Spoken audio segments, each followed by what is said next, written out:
On my 65th birthday, I tried to hug my son. He pushed me away and shouted in front of everyone. Not under his breath. Not quietly. He shouted. The music stopped mid-note.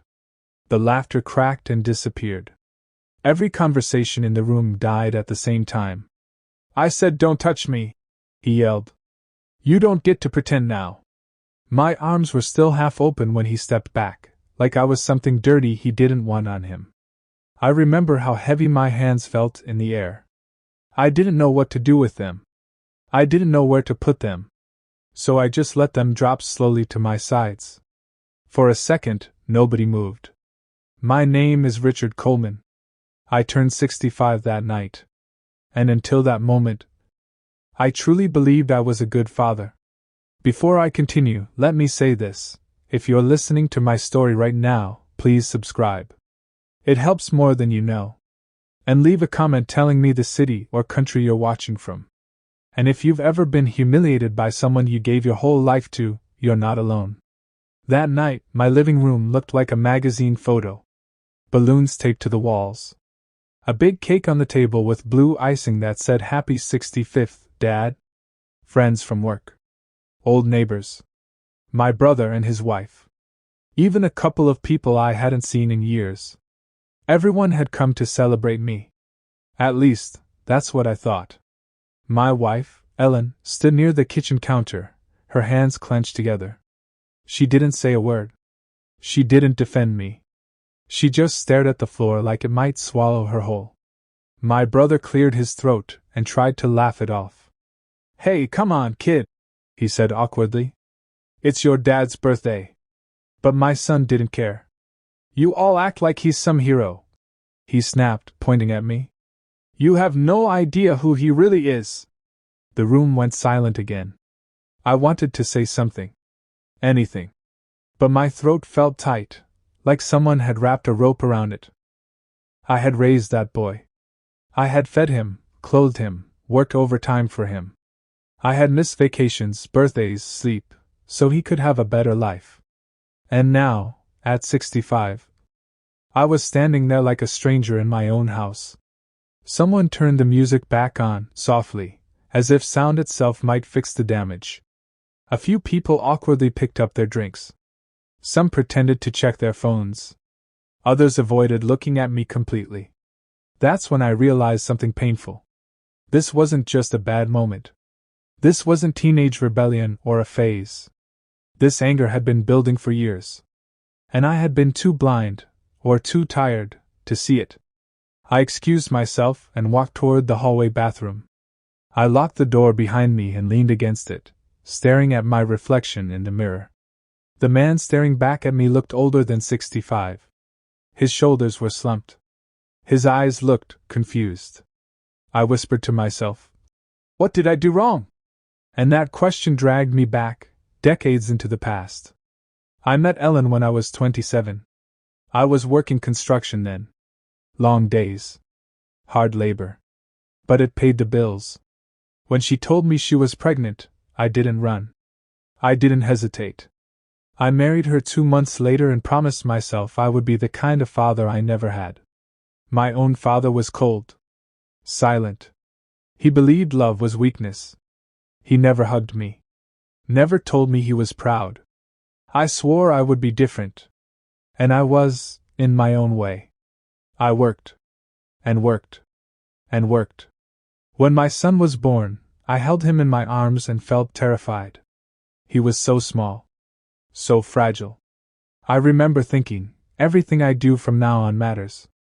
So I gave him everything I thought a father should give. A roof. Food on the table. Good schools. Stability. What I didn't give him enough of was myself. I missed his Little League games because I was exhausted. I skipped school events because overtime paid better. When he wanted to talk, I'd say, "Later, son. I'm tired." Later became tomorrow. Tomorrow became years. But I told myself I was doing the right thing. That sacrifice was love. That one day he'd understand. Years passed. He grew taller. Smarter. Quieter. He stopped asking me to come to his games. Stopped sharing stories from school. By the time I noticed the distance, it was already wide. Then college came. He moved out. Barely called. When he did, the conversations were short.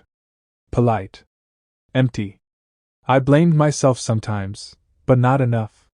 Back in the bathroom, I splashed water on my face and took a deep breath. I told myself to be calm.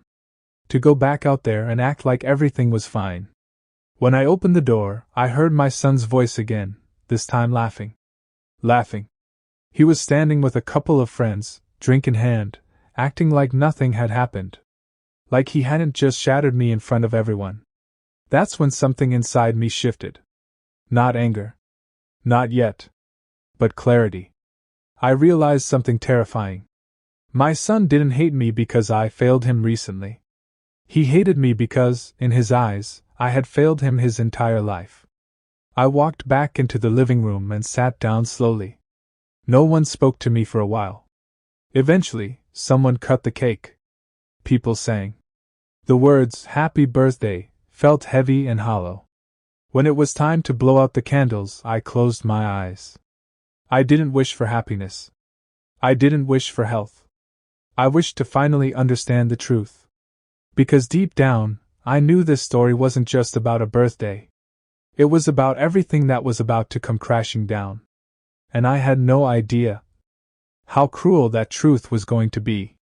I'd opened my eyes after blowing out the candles, and for a moment, I almost forgot why my chest felt so heavy. People clapped. Someone forced a smile. Someone else said, "Make a wish, Richard." I nodded. But inside, something had already been broken. The rest of the night passed like a blur. Plates clinked. Small talk floated through the room. A few guests hugged me before leaving, whispering things like, "Kids don't always know what they're saying." Or, "He'll come around." They meant well. But they were wrong. My son didn't apologize. He didn't even look at me. He left early, jacket over his shoulder, laughing with his friends as if my birthday was just another inconvenience in his day. When the door closed behind the last guest, the house finally went quiet. Too quiet. Ellen started clearing plates from the table. I watched her for a moment, hoping, stupidly, that she'd say something comforting. That she'd tell me he didn't mean it. Instead, she sighed. "You embarrassed him," she said softly, without looking at me. I felt that sentence hit harder than his shove. "I embarrassed him?" I asked. She finally turned around. Her eyes were tired. Not angry. Just worn out. "He doesn't like public affection," she said. "You know that." I stared at her. "He's my son," I replied. "I tried to hug him on my birthday." She shook her head. "You always make everything about you." That's when I realized something else. I wasn't just alone with my pain. I had been alone in my family for a very long time. That night, Ellen slept facing the wall. I lay awake, staring at the ceiling, replaying every moment of my life like an old film reel. Every argument. Every silence. Every time I chose work over listening. By morning, I hadn't slept at all. I made coffee and sat at the kitchen table, the same table where my son used to do homework when he was a kid. I remembered how he'd asked me math questions, and how I'd answer without looking up from my paperwork. "Just focus," I'd say. "You'll figure it out." He did figure it out. Just not with me. Around noon, I heard Ellen on the phone in the other room. She was whispering, but I could still make out pieces. "He didn't mean to hurt you. He's sensitive.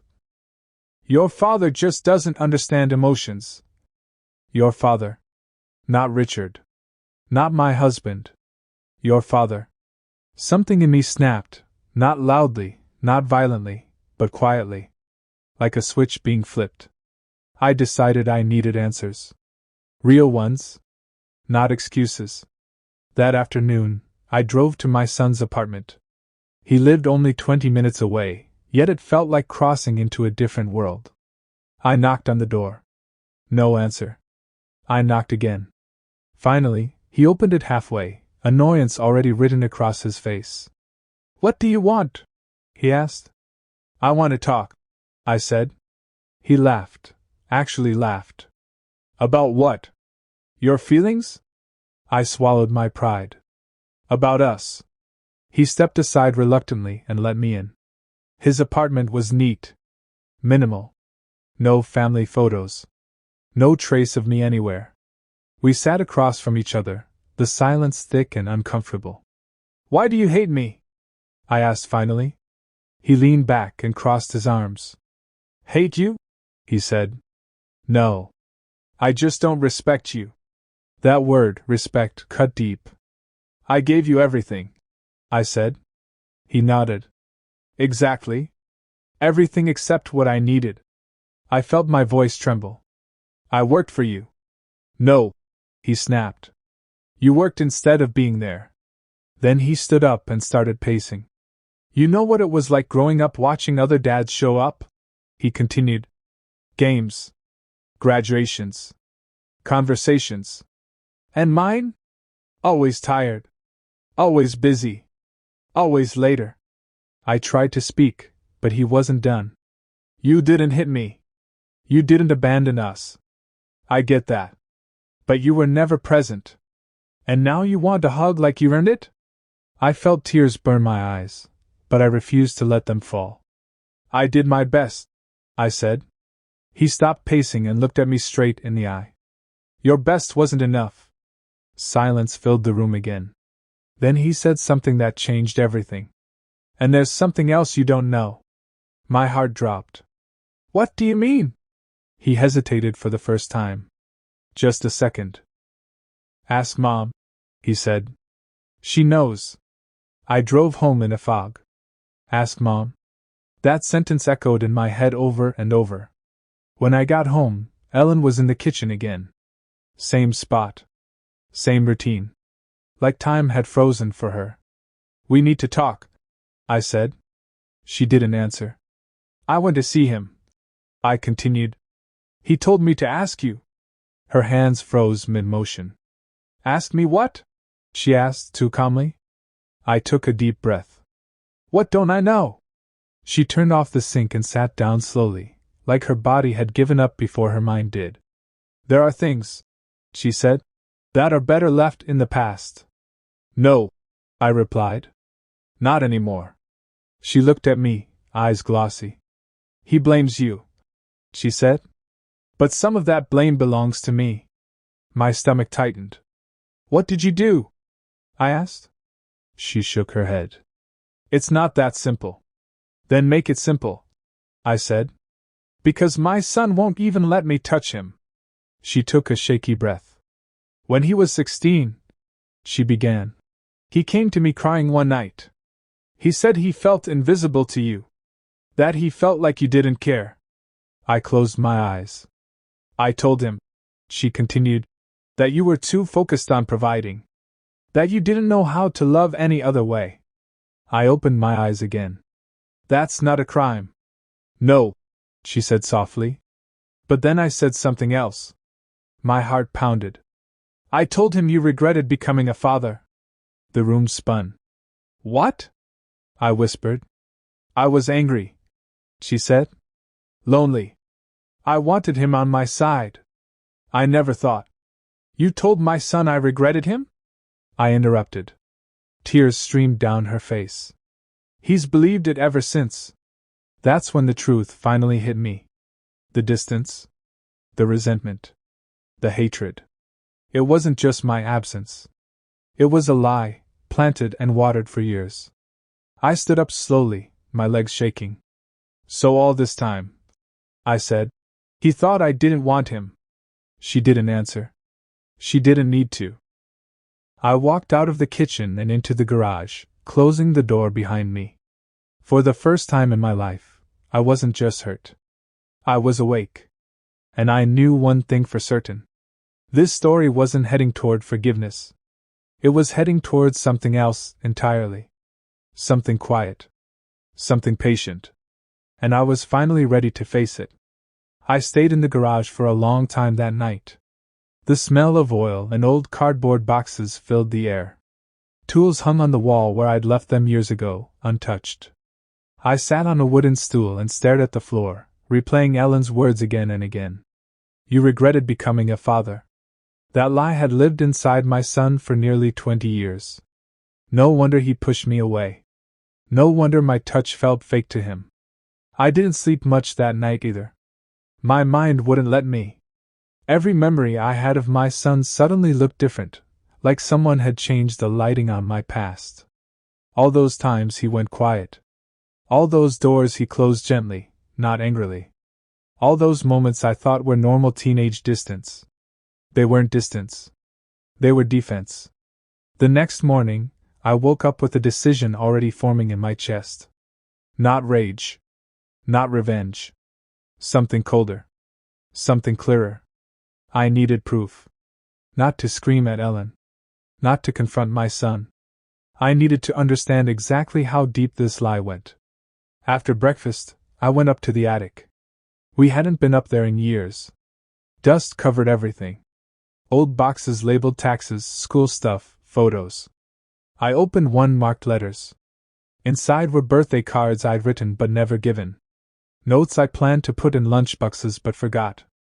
A small notebook where I once tried to write my son letters when he left for college, but stopped after he never replied. My hands shook as I flipped through them. There it was. Love.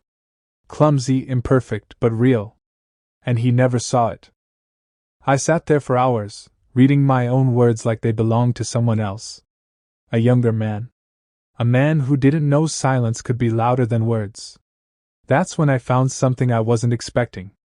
A folded piece of paper, yellowed with age, tucked at the bottom of the box. It was a note. In Ellen's handwriting. He needs to toughen up. You're spoiling him by caring too much. My chest tightened. This wasn't just one sentence spoken in anger years ago. This was a pattern. I carried the note downstairs and placed it on the kitchen table. Ellen noticed it immediately. Her face changed. Where did you find that? She asked.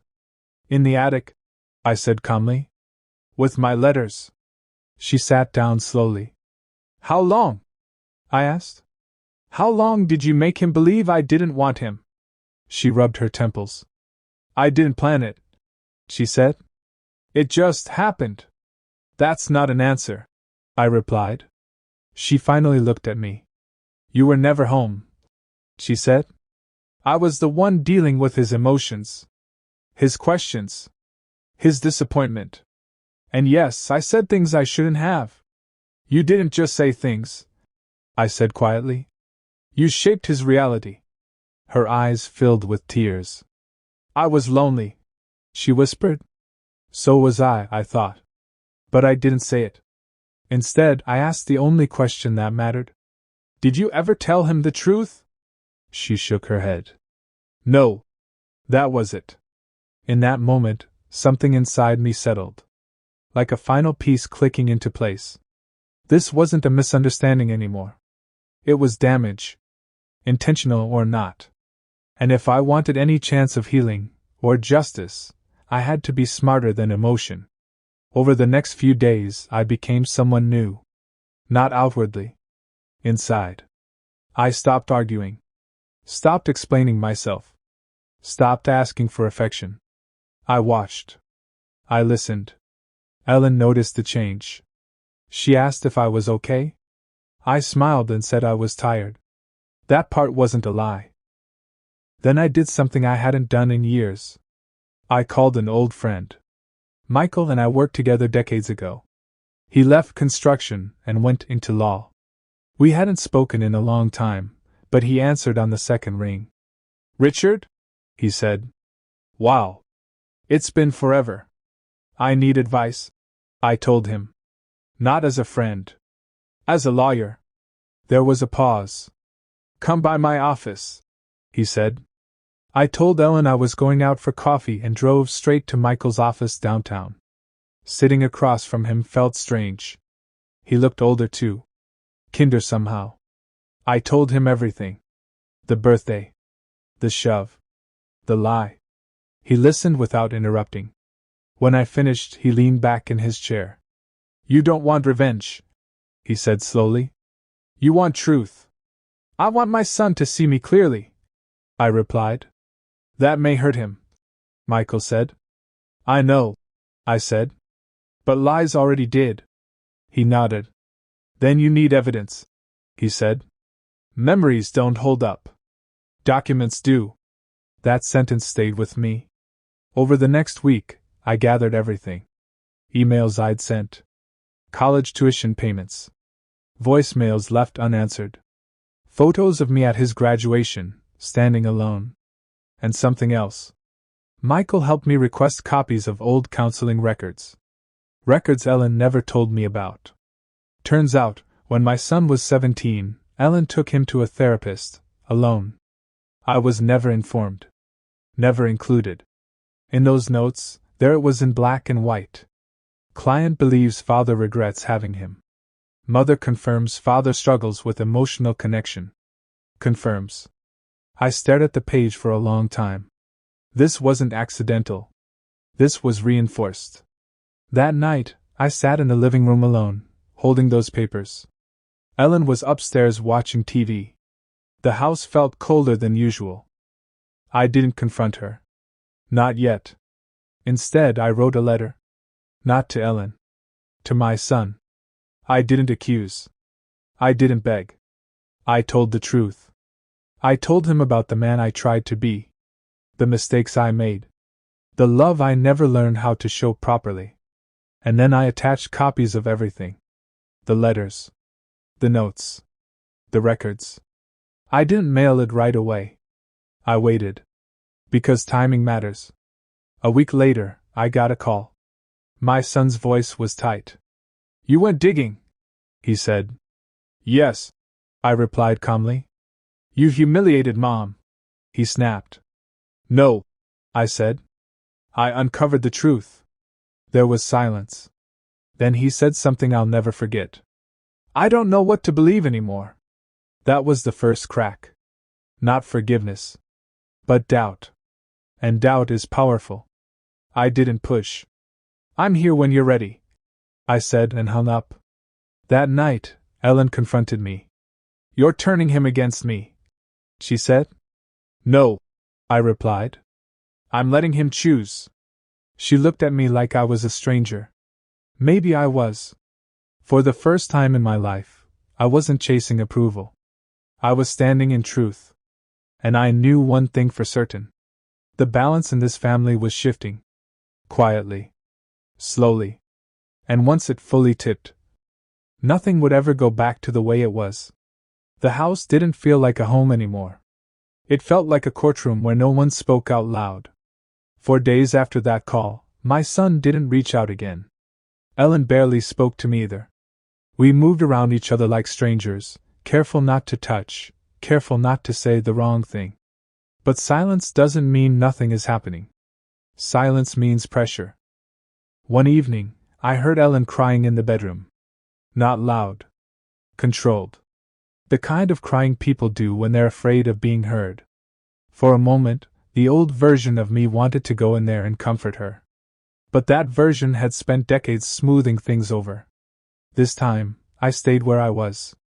The next morning, my son showed up unannounced. I was sitting at the kitchen table, reading the paper, when I heard the front door open. His footsteps were heavier than I remembered. Slower. Like each step carried weight. He didn't say hello. Why didn't you ever tell me? He asked. I folded the paper carefully and looked up at him. Tell you what? I said, already knowing the answer. That you didn't regret me, he said. His voice cracked on the last word. I took a breath. Because I thought my actions spoke for me, I replied. I didn't realize silence could sound like rejection. He sat down across from me. His eyes were red. Tired. Mom says you're manipulating me, he said. That you're rewriting the past. I nodded slowly. And what do you think? I asked. He rubbed his face with both hands. I don't know, he admitted. Everything I believed feels unstable now. That word unstable hurt, but I didn't interrupt. I remember nights I cried myself to sleep, he continued. And Mom would tell me you didn't know how to love. That you were disappointed I wasn't tougher. My jaw tightened. I never said that, I said. I know, he replied quietly. That's the problem. There it was. The realization settling in. He stayed for almost 2 hours. We talked more than we had in 20 years. Not loudly. Not emotionally. Carefully. Like two people walking on cracked ice. When he left, he hugged me. It wasn't warm. It wasn't long. But it was real. That night, Ellen exploded. She accused me of poisoning him. Of turning him against her. Of breaking the family apart. You're destroying everything, she shouted. I didn't raise my voice. No, I said calmly. I'm refusing to lie anymore. That scared her more than anger ever could. Over the next few weeks, the truth came out in pieces. My son confronted her. Again and again. Each time, her story shifted slightly. She cried. She justified. She minimized. But lies can't survive under light. Eventually, she admitted it, not dramatically, not fully, but enough. She had been afraid of losing him emotionally. So she made me the villain. She didn't expect it to last. She didn't expect him to grow up carrying it. My son moved out of her emotional orbit quickly after that. He stopped calling her daily. Stopped sharing everything. The bond she built on manipulation began to collapse. And here's the part that surprised even me. I didn't feel victorious. I felt steady. For the first time in my life, I wasn't chasing love by sacrificing myself. I was letting the truth stand on its own. Then came the moment I didn't plan for. Ellen asked me for help. She sat across from me at the same kitchen table and said, "He won't talk to me anymore." I looked at her for a long time. "This is what it feels like," I said quietly. "To be unheard."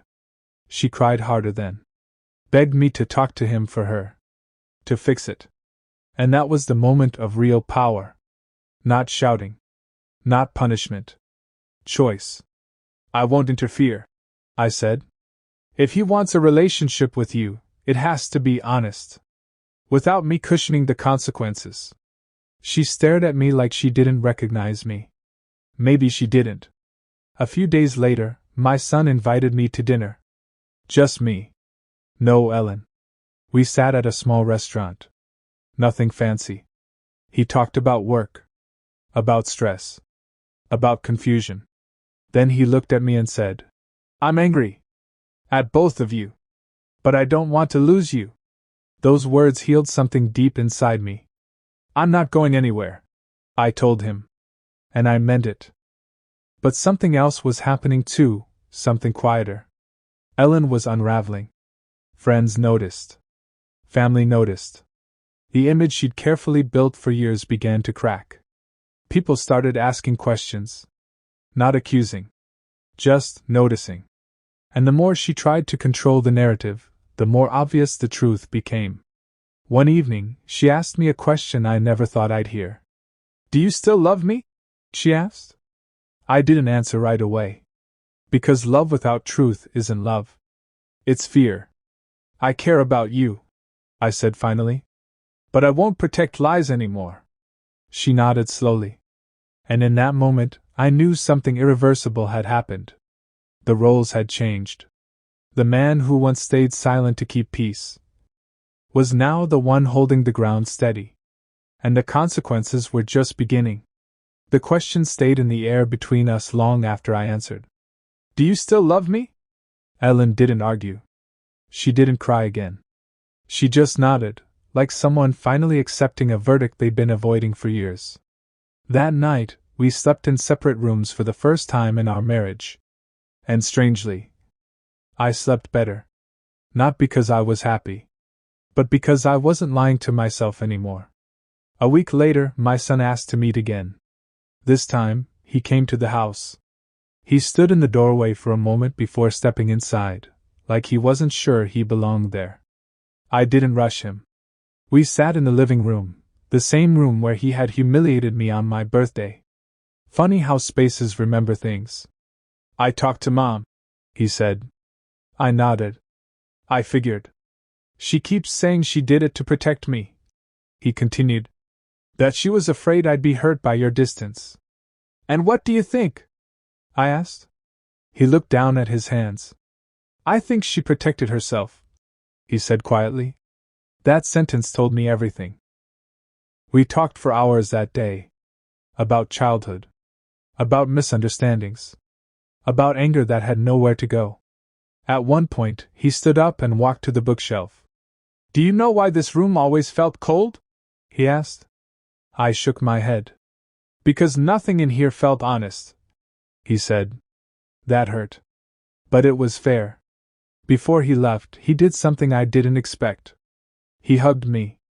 This time, he didn't pull away. It wasn't dramatic. It wasn't emotional. It was steady. And in that moment, I didn't feel like I had won anything. I felt like I had finally arrived at the truth, late, bruised, but standing. Ellen moved out 2 months later. No screaming. No lawyers yelling on the phone. Just quiet paperwork and long silences. She asked if I wanted to fight for the marriage. I told her the truth. I already fought, I said. I just didn't know it. She cried. I didn't. Because tears don't always mean regret. Sometimes they mean loss of control. Life became smaller after that. Quieter. But clearer. My son started calling me every Sunday. Sometimes we talked about serious things. Sometimes about nothing at all. We were rebuilding, not pretending the past didn't happen, but not living inside it either. One afternoon, he asked me something that stopped me cold. Why didn't you ever defend yourself? He asked. All those years? I thought about it for a long time. Because I thought love meant endurance, I said. I didn't realize silence can be cruel too. He nodded. I wish you'd spoken sooner, he said. So do I replied. But here's the truth no one tells you. Some lessons don't arrive on time. They arrive when you're finally strong enough to survive them. On my 66th birthday, it was just me and my son at a small diner. No balloons. No crowd. He raised his coffee mug and smiled. I'm glad you're my dad, he said. That was it. No speeches. No apologies. Just truth. And it was enough. So if you're listening to this, let me say something I learned too late, but hope you won't. Love isn't just sacrifice. It's presence. Truth isn't cruelty. It's clarity. And sometimes, the quietest response is the one that changes everything. My name is Richard. I'm 65 years old. And losing my son for a moment is what finally taught me how to be his father.